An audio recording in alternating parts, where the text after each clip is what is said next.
Olá, meus irmãos, sejam bem-vindos a mais um episódio de interpretação do Evangelho de Jesus. Que o Mestre possa renovar o seu convite, a fim de que possamos segui-lo, acreditando que o Evangelho é a filosofia mais importante das nossas vidas.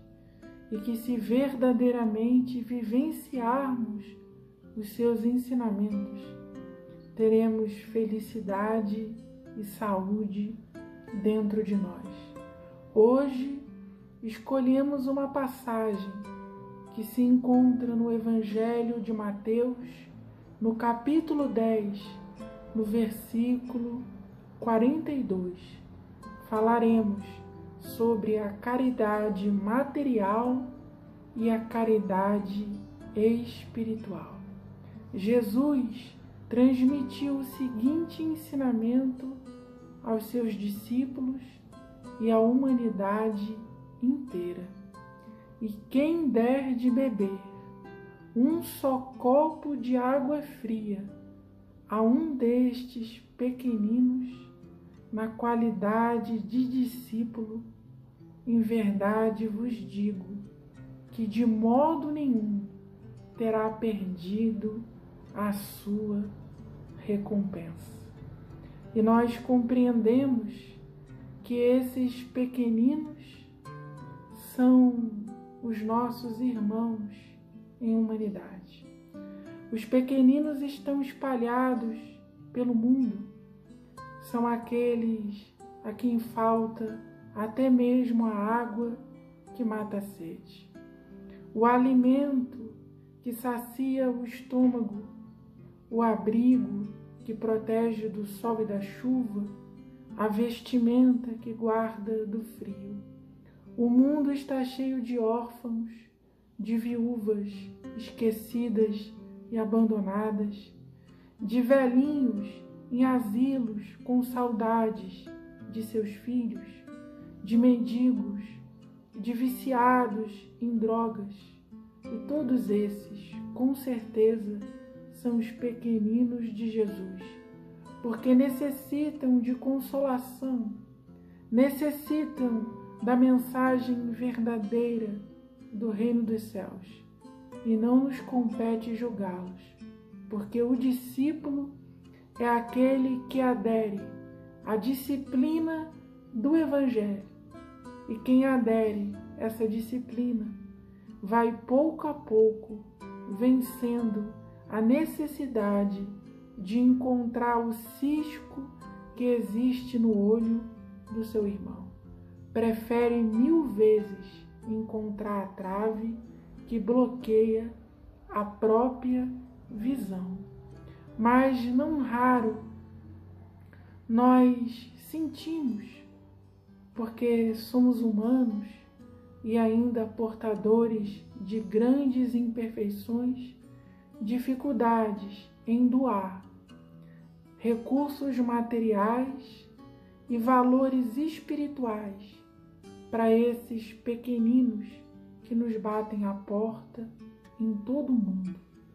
E aí nos compete fazer verdadeiros questionamentos para podermos compreender porque temos dificuldades de acolher e de compreender a necessidade desses pequeninos. Quando alguém nos aborda na rua pedindo dinheiro,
eu vou revestir de tanto amor e de tanta sinceridade essa nota, essa moeda, que no mínimo, uma energia benfeitora vai tocar o coração e o campo mental desse irmão que me procura, e ele vai sentir as irradiações do reino através de mim.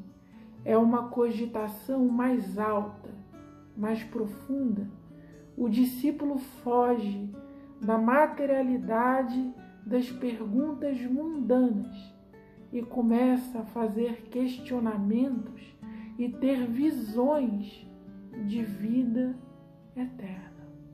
Então, quando nós pensamos em que a pessoa pode fazer mau uso do dinheiro, no fundo, essa preocupação que nos toma pode estar escondendo de nós mesmos um coração endurecido. É muito melhor admitir dentro de nós que nós não fazemos aquela transferência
é quase certo que todos nós possuímos regiões da nossa alma, do nosso coração endurecidas.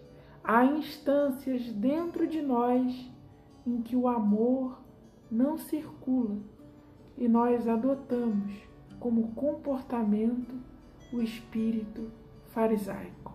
1000 vezes reconhecer isso, a fim de curar, do que negar e continuar sofrendo com os mesmos erros. Cego não pode guiar cego, porque senão os dois caem dentro de um buraco.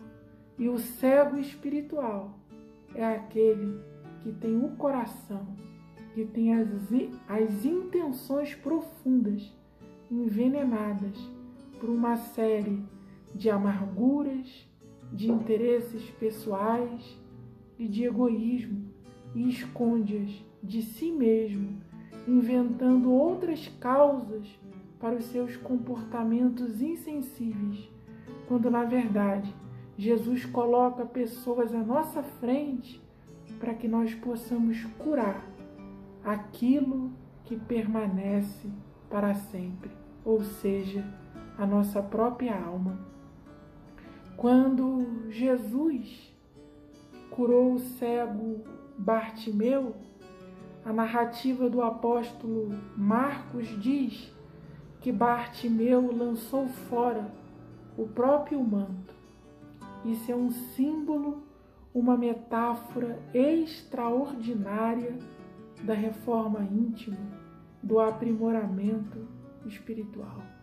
Para nós sermos curados por Jesus, das nossas cegueiras e dos nossos endurecimentos, nós precisamos abrir mão de alguma coisa.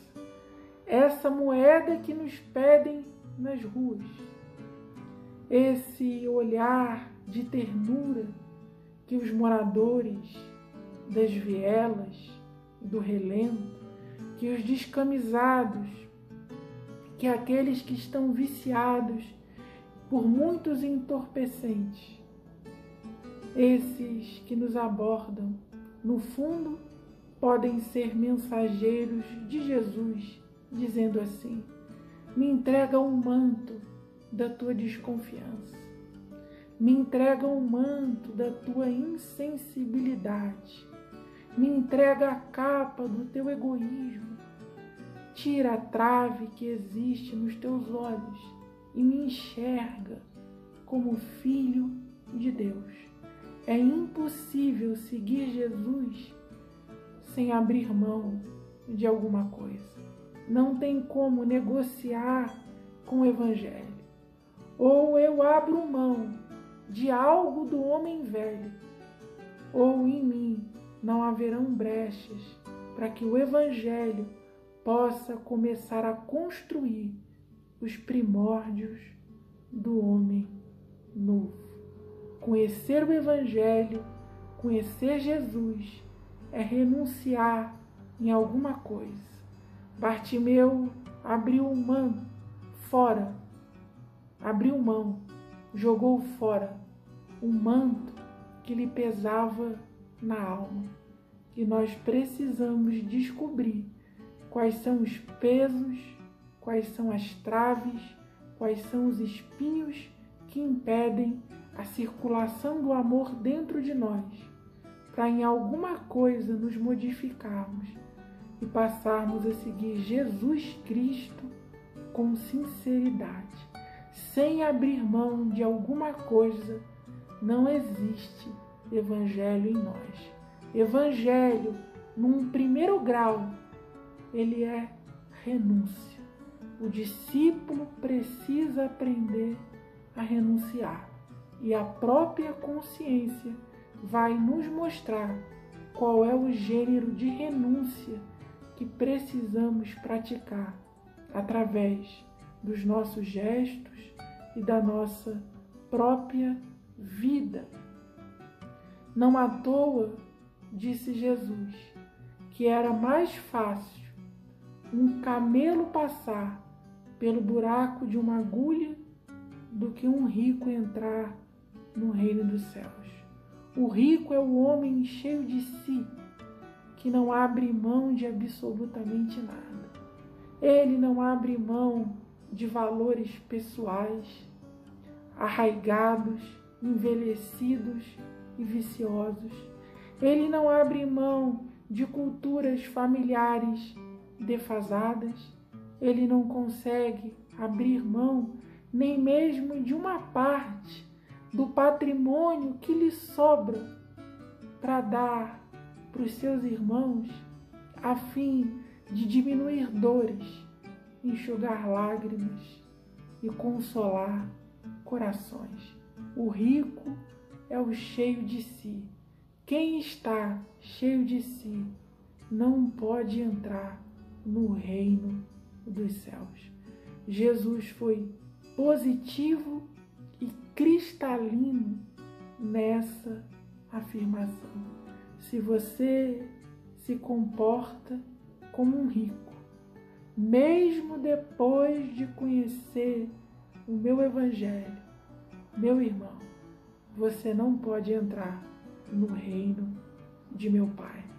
As palavras do Cristo não têm sombras de variação e não nos deixam dúvidas. Sendo o rico cheio de si, tão cheio de si que ele impede a circulação do amor dentro da sua intimidade, nós precisamos de admitir que não apenas o coração orgânico infarta pelo entupimento das artérias, das veias, impedindo a circulação natural e espontânea do sangue. A alma também infarta. Há muitos homens caminhando pelo mundo e nós precisamos vigiar a fim de sabermos se nós pertencemos ao conjunto desses homens que trazem a alma infartada, que trazem a alma bloqueada para a circulação do sentimento divino do amor e da caridade. Não à toa disse o apóstolo Paulo: o amor, o evangelho, tem cheiro de vida para a vida. Quem deseja viver o evangelho vive. Tem uma vontade tenaz, tem uma certeza inexpugnável, começa a agir através da fé e passa a vencer as barreiras que existem dentro da sua alma. Mas o evangelho tem cheiro de morte para a morte. Quem não quer viver o evangelho, quem ouve a palavra do Cristo, mas essa palavra é sufocada pelos espinhos, pelos pedregulhos, pela ansiedade da era, pela preocupação com as riquezas materiais, esse vai continuar experimentando gêneros de morte espiritual. Que possamos, meus irmãos, todas as vezes que vermos um pequenino, deixar o amor circular dentro de nós e recebermos tanto o nosso irmão quanto o Cristo que o representa na nossa vida.